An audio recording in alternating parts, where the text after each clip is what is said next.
those are maybe the moments that you really learn to appreciate, what you've done and accomplished. So the way that I figured out that I had basically made the next step in my comfort and participation in the group is we were practicing one of the songs, and one of the band leaders, who he didn't even remember meeting me last year, but he was the originator of one of our songs. And I was playing the bell part, and one of the guys in our group said, well, just make sure you follow, this person, because he really knows, he's the originator of the song, and he knows how you're supposed to play it. He turned around and said, well, I'm actually really not that important, and who knows the spell part? So I rose my hand and I said, well, I know the bell part. And it was amazing because he said, well, you know what? I trust this guy, and even if he makes a mistake, it doesn't matter. Like, Ruel's our guy. So everybody in the bell section, you follow him. And I was just standing there thinking, like this guy is actually very well known up and down the West Coast as a maestro of samba music. So for him to say that in that setting was really amazing to me, because I would never expected so quickly to have the confidence of somebody who is so well respected in this music genre. So pushing yourself to new heights. I think that's a great theme that we can carry through the beginning of this new year. It's something that we can apply in our lives, whether we're in Toastmasters or doing other things. Because one of the things I love about this group is we're not content to just be satisfied with where we are. And everybody that comes to Toastmasters, and Hannah, hopefully you'll have a chance to come back and continue to meet more of our members. That's what's really amazing, is that it's the most encouraging and welcoming and supportive group that just wants to see everybody succeed and become better. So without further ado, we're going to be doing a little bit different format tonight, which is a speech-a-thon. So I basically actually gave the first speech. So we're going to move into and hear from some other wonderful speakers tonight. And the first person that we're going to hear. Do we have a timer? Tell us how the timing works. Oh yeah, we have a timer. That's right. Grant, are you the timer tonight? Yep. Awesome. Okay, so we do actually have one formal role, and that is the timer. So Grant, tell us about the timer.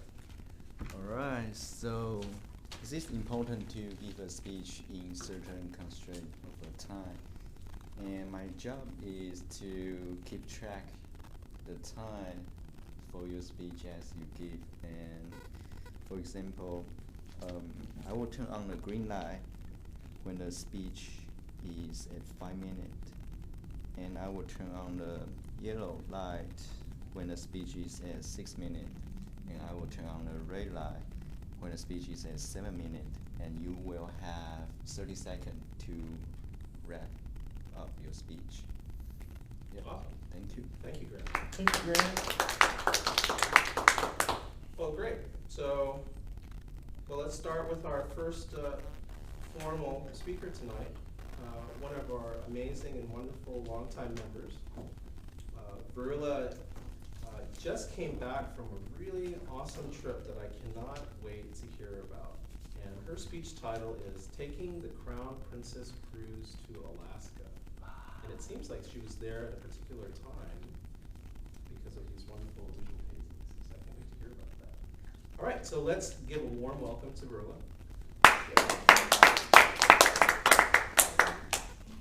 Thank you, You're welcome. Mr. Toastmaster, and Toastmasters, and guests. Thank you for coming tonight. My speech tonight it's a Crown Princess trip to Alaska, and it left on June the 6th, and we came back on the 13th. And during that time, I happened to have a birthday. So there was a happy birthday. It just was a marvelous trip. So let me tell you how it started. I don't know if any of you have ever been on the Alaska Princess Line website. It's just mind-boggling. And I sat there and I thought, you work this way and I'd work that way, and nothing would come through. And finally I said, I'm a Toastmaster, and in Toastmasters we can do anything. And I'm gonna figure this thing out. Well, I did figure the thing out. It's very involved. Could you imagine this particular trip had 3,000 people on board as guests. Wow. We had 1,500 workers, one captain. It was just a phenomenal trip. We left at the bottom of Magnolia, and I've seen these boats go up to Alaska many times, and I thought, I'll never get to do that. Well, Walt said one day, why don't we take this trip on your birthday? Last year he took me on a very nice trip for my birthday. This one he said, if you'll do the planning with his help, and we got it planned, and we left on June the 6th, and we left the harbor right down below Magnolia, and all the sailboats were out, and the spinnakers were out, and the sun was shining, and even Mount Rainier was shining. It was just like you'd died and gone to heaven. So the trip, as I said, was we had 3,000 people on board, and it was not crowded. You couldn't even tell. The only way you could tell the staff from the people is the way they were dressed. They were extremely helpful. They did a lot of things for us, and they were very gracious. And it just was an absolutely wonderful trip. So it took us. We traveled. We left here at, I think it was 6 o'clock at night, and we traveled all that night, and we were all asleep. And we traveled half of the time of the next day, and we arrived in Juneau.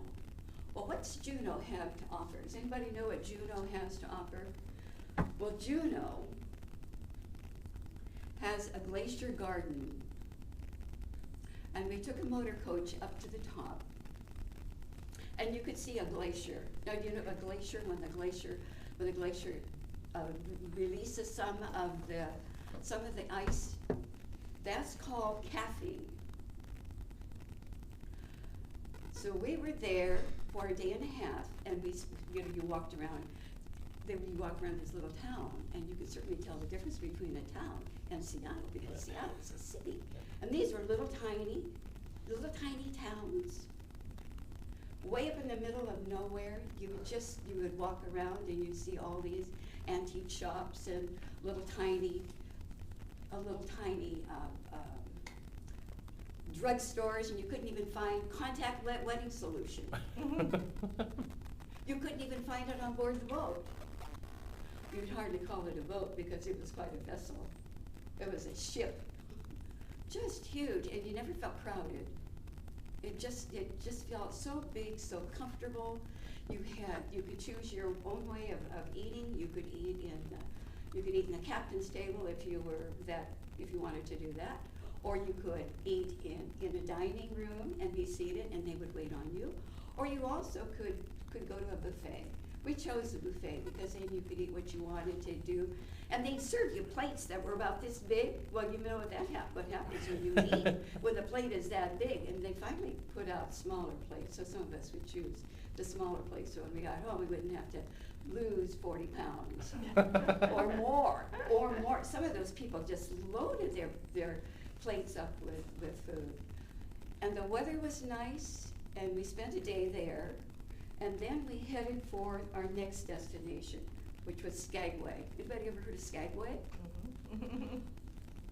What do you know about Skagway? That's where Chilkoot Pass is. That's right. And in Skagway, they had a railway. And years and years and years ago, they had a gold rush in Skagway. And all these men ran up to do this.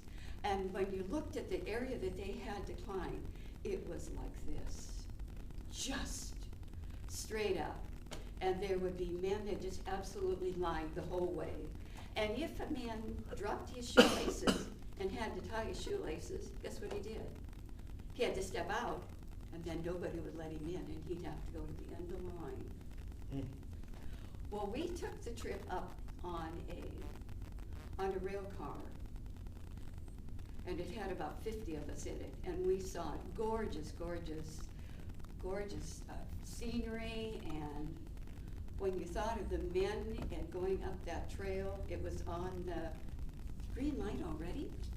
Mm-hmm, like 5 minutes. Well, I'm gonna have to speed it up. Anyway, so we left there and we went to, the highlight of the trip was the Tracy Arm Fjords. Anybody know what a fjord is? Mhm. What's a fjord? It's, where there's water, ocean water, and steep cliffs. That's right, that's right. And we had, remember, this ship is not little. This ship is huge. Well, you would look over here and you had a very tall mountain here, and you'd have another one over here, another one here, and another one here. And the glacier was way back in this area. How do you think that ship could ever possibly make that route? Well, he'd get to the first area, and then he'd just jockey the boat around a little bit, and off he'd go to another area. And then you could see the glacier up here, and then you'd see it. And you would think to yourself, he's not gonna be able to make this. And then he'd do another jockey, and we would go this way, and we would go in closer, and we got to right up to the glacier. And we could see the calving. You know what calving is? When ice will fall off the glacier. It was just a phenomenal area. I don't want to quit. Take all the time you need. Keep going. Verla, I just take all the time you need. Yeah. Alaska's too important. It is. And it was your birthday. It Yeah, was my so, birthday. yeah, It so was my you Turn birthday. off the lights, but keep the clock running. Okay. Thank you. Okay, well, in fjords, we were there, and he said that we had a pilot with us. He wasn't at the controls, but he was directing. He was telling what was going on, and he says, we've never gone any further than this. And it cleared for us, and we went around another bend, and it cleared for us. And then we went around the fourth bend, and then it all opened up, and the greater, or the creator was right, not creator, but the, Glacier.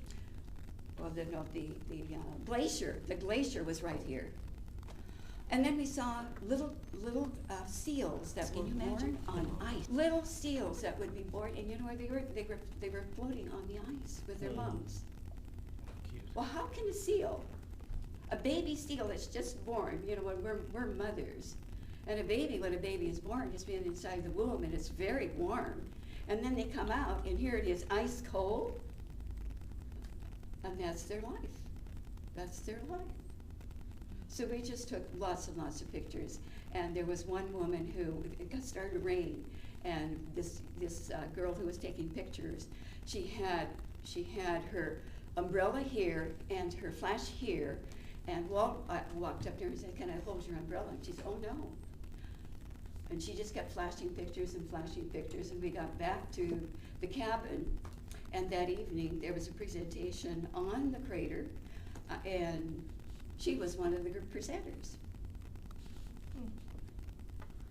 So the next place we went is Ketchikan. Who's been to Ketchikan? Well, for heaven's sakes. Really? Well, Ketchikan was a very interesting place because the first thing we did in Ketchikan is we went to see totem poles. There was a totem pole park, and this girl who was a travel agent had taken us out. I think there were about 50 people on this voyage, and she took us and she explained totem poles to us. She says totem poles are really explaining a person's life. After a person passes away, they will erect a totem pole, and then they will put all sorts of designs on it that will represent this man's life and what he liked to do.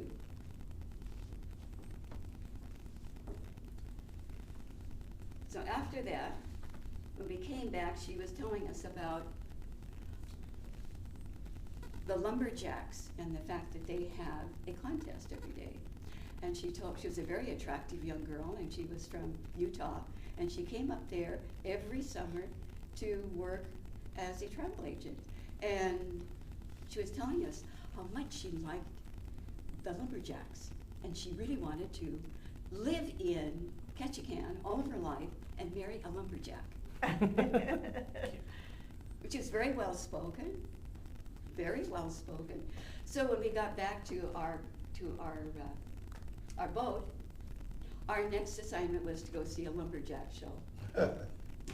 I wondered if she was just trying to sell the lumberjack show, Right. or whether she really I'm wanted. sure she wouldn't have any she problem really finding a wanted. lumberjack carrier. Well, they were good-looking guys, and they were certainly built, and they certainly were very, very athletic. I mean, the first thing they did is to chop something, and it was a race between two teams. And the one man didn't make it the first time, and the second guy won that particular part of their show. And the audience had to either vote for one of the men or the other one. So we had to be divided. We really had to be supportive of these two guys. So the next thing they had to do is to climb a tall pole, and all they had were, they could have spikes on their shoes and climb it, and they both climbed up, and this time the other guy won it. And then the third time, they decided to walk on running logs to see who could do that. So the guy who was good looking is the guy who won it.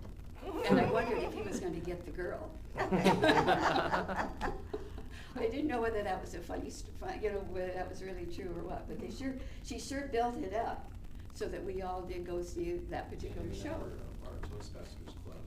And Artie's got a really interesting topic tonight, which I think is going to be very valuable to all of us in terms of what she's going to share. And her introduction is, projects you choose to take on may never happen unless you take two very important steps.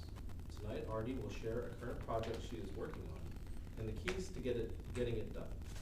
Speaking out of the Confident Communicator Manual, she will get to the point about how to set the plan and work it. Join me in welcoming Artie. Thank you. So how many here have ever decided to take out a project? Everybody should be raising their hand. It just kind of happens in life. You take on a project, you say, yes, I'll do it. And there's always the option that you could fail at the project. So tonight, I would like to persuade you to try a system that has been developed over years of hard work. It's very simple, actually, to help you stay on track with your project and be successful. Let's start by naming the plan. I've taken on a plan recently, a project, where I am going to need people, lots of people to help me. I'm going to need like 60 people to help me. I call the plan Days for Girls. I need to, first of all, design what things need to be in place. I've given everybody a handout, if you'll look at it, and you'll see at the very top of the page,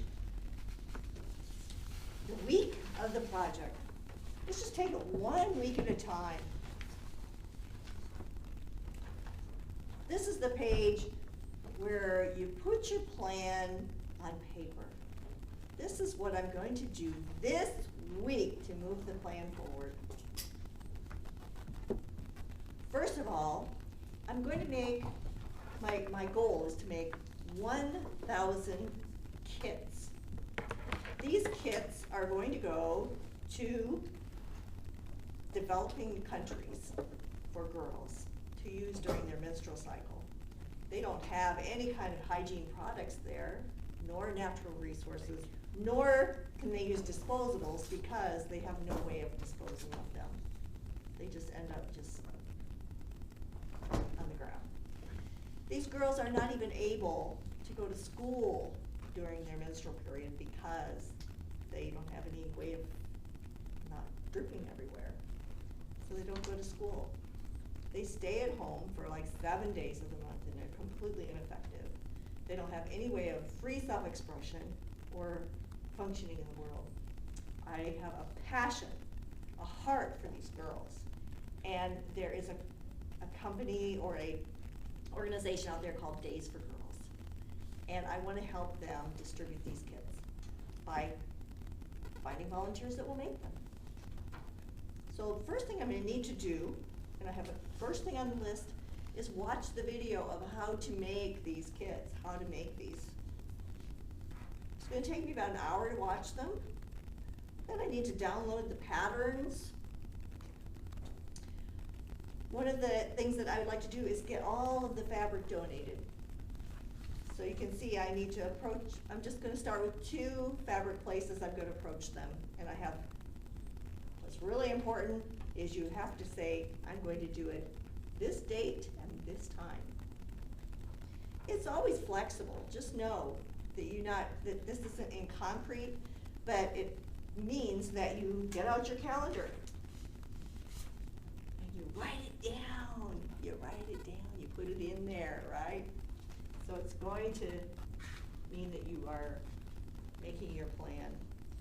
I'm also going to approach the place just down the streets, the sewing and vacuum place, and see how many volunteers I can get from there.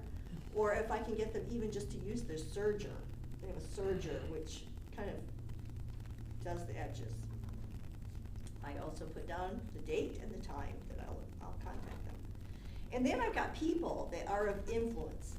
Myrna, for example, is the president of a big organization that meets here at this church called WIF, Women's Intergenerational Fellowship. And she probably can tell me who the sewers are in the group so I can contact them. And also, we have a team here at the church that makes the big banners. So I know those people have sewing machines. I'm gonna contact them and see if they'd like to participate. At the bottom, you'll see notes for next week. Just thinking of more volunteers. I'm always asking people questions, trying to enroll them in my idea so that they can say, oh yeah, my aunt sews, or oh yeah, I'll take part in that somehow. And I need to set a date. I look at my calendar and set a date for a sew-a-thon, where people can bring their portable sewing machines to my house, bring their scissors to my house, and we can cut and sew all day. That is my plan for this week. Now, that was the easy part. The hard part is working the plan. Because the day's gonna come and the time's gonna come and you're gonna go, oh, I don't really have time for this today. So you have to renegotiate with yourself and make sure that you still work the plan. The objective is to make sure that you complete the things on your list.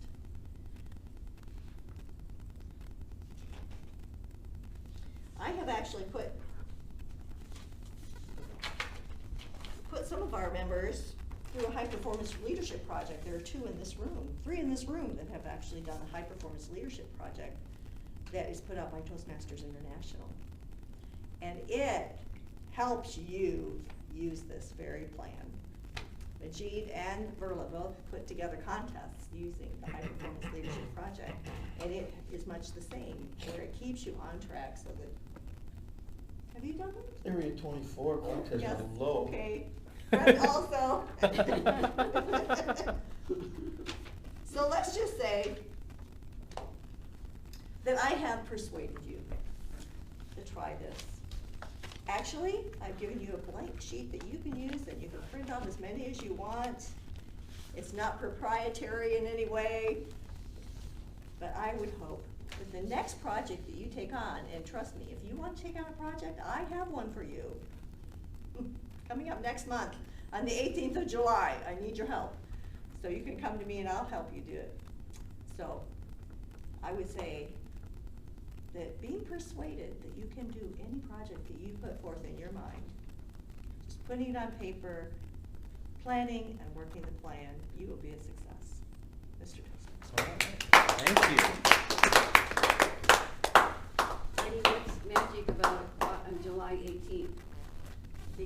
Tonight, Fred has always tried all his life to get to the point. Problem is, sometimes he gets distracted. I find that hard to believe. Tonight, he will share why he and all of us at times get distracted. Help me welcome Fred. All right. Thank you very much, Mr. Toastmaster. get to the point. Get to the point, will you? That's what Artie says all the time. Get to the point. What are you talking about? Well, but I was thinking, yeah, but just get to the point. Oh, right. Well, tonight is a special evening. Artie did number 3. What a coincidence. I'm doing number 3 too. Get to the point. There must be something in the air, if not the water. I made some notes from everybody's speeches, and it is amazing how it sometimes you'll say something and it'll apply to the next speaker, and the next speaker will say, you ever notice that? It's really quite interesting. Anyway, I want to just talk about a few things tonight. You say, well, I'm going to ride the STP, the Seattle to Portland bicycle trip. I'm going to climb Mount Rainier. I'm going to go to Taiwan. I'm going to go to Hong Kong. I'm going to plant a garden. I'm going to lose 20 pounds. For me, 25 pounds. I'm going to go to church every Sunday, or maybe mosque. I'm going to fast to meet my Lord a little more. Some of us actually do. But what happens when you start doing these things? Something collides with your schedule. Oh, I was supposed to be there a half hour ago. Oh, I should have been over to Johnny's house. Oh, I should have gone over to Majid's house. Oh, I was supposed, oh my goodness. Well, you start to see what I'm talking about. What happens, I started writing it down, you start reaching for new heights. And when you reach for new heights, it takes you out of your comfort level. What happens? You do great things. But if you're doing great things, sometimes it takes your mind off of the mundane things. I want to say, Verla, when you said you lost your luggage in Alaska, that just told me one thing. You had a great time. Oh, somebody got home. I mean, if you can't find your luggage after the cruise is over, that's my kind of cruise. Samba. I don't know how to samba. Artie does. You know, you go all over the world, you can samba, you can make it happen. Days for Girls, Toastmasters, Rotary. Oh, I should have written that letter thanking that guy. Oh, the Algerian American Project. I think I'm just going to take a walk. Well, what you need to do is just get to the point, clean it up, and figure out your life a little bit. So I'm going to show you a little tool that we use. Verla, may I take Yes. this down just for a moment? Yep, you can leave it there. I'll leave it in good shape to commemorate your birthday. 39. Getting it holy. Right. Looking good. We need to make a little chart. So we're going to call this right now our spiritual leg. Here's our spoke. Some of you have seen this, maybe all of you. But here's our spiritual leg. That one doesn't work. And here is maybe our foundation. What's our foundation? Could be our spiritual life, but let's put that up here for now. And just say our family is our foundation. Now, if we were going to say on a scale of 1 to 10, and 10 is out here, and 1 is back here, let me just have you help me a little bit. As far as your family interaction right now, Majid, could you help me? From 1 to 10, is your family a 10, 9, 7, 4, what? What do you think? So 10 the highest and 10 is the highest where you're every day up to date with your family. 1, maybe you never see them at all. 8. 8, okay. So we're going to say this is an 8, and we'll just make a mark. And Raul, give me something like your spiritual life, 1 to 10. And we're not going to judge you if you say 7. I will say 9. 9, okay. We're going to say 9, a little bit higher. Okay, now we'll pull the 9 and the 3. I'm going to say my rest, recreation, sport. We can just call this the way you take care of your health, right? So some people ride a bicycle, some are joggers, walkers.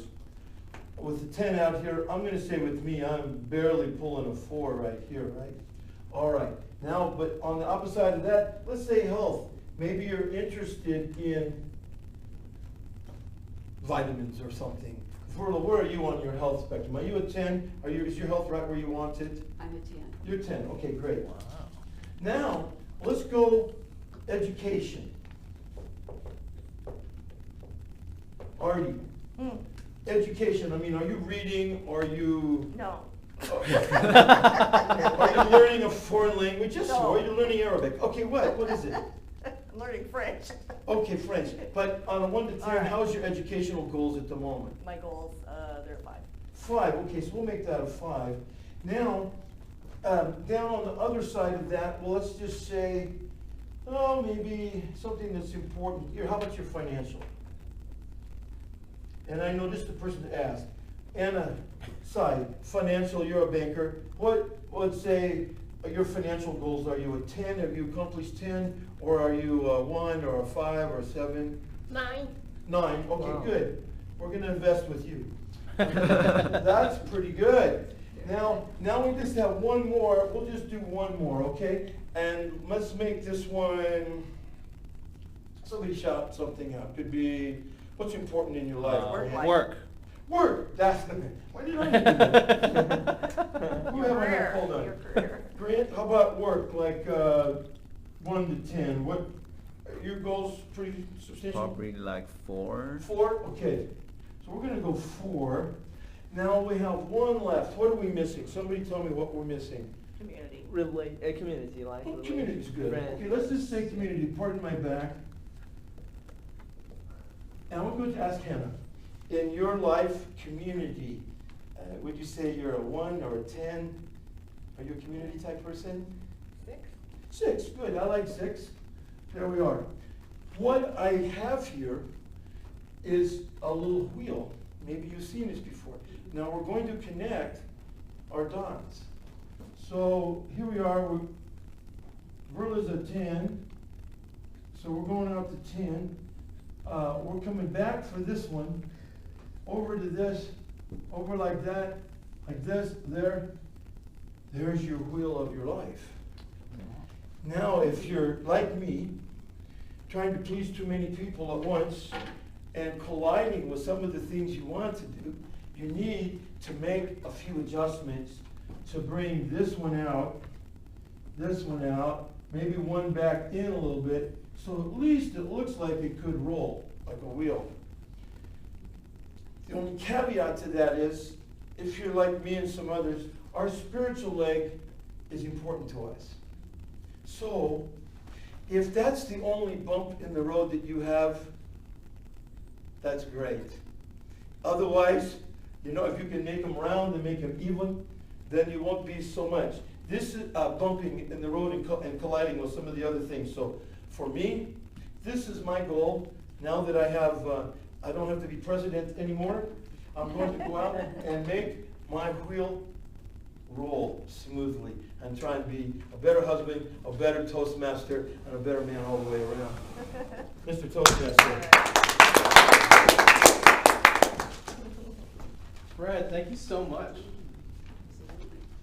Thank you so much. Another great example of how amazing this group is. I mean, it's like we didn't talk to each other all week, and then we show up, and somehow, amazingly, I cannot think of a week I've not been here where it just flows and interconnects so perfectly. I mean, I don't really ever want to go to another Toastmaster group. We don't want you to either. I'm want you to gonna be leave us. super disappointed. So.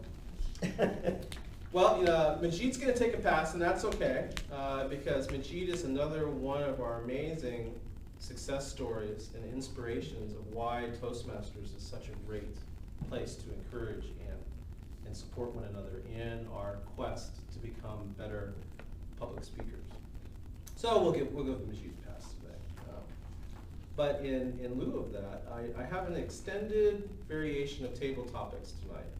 Now, table topics, for the courtesy of Hannah, our guest, is typically a section that we have in our meetings where somebody would typically come up with some questions related to the theme, and then we would sort of rapid fire these questions out, and the table topic master would ask people to respond. Normally, this group, we do 30 seconds. But tonight, I actually have the perfect amount of questions for all of us to take a crack at this, tied to our theme, Reaching New Heights.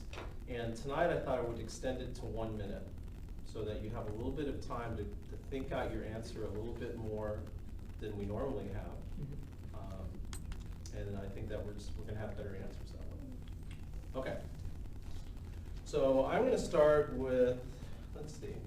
Hannah, I'm gonna pick on you for a second. Do you mind? Okay, good. The question's not that hard. Okay. So the first question that I have tonight is, what is something you have yet to try or learn that you really want to? And why is that? What about this activity or thing that you haven't yet tried yet? Go ahead and stand up and answer the question. Makes it easier if you're standing up. Like activity or like. Yeah, sure. Could be anything, yeah.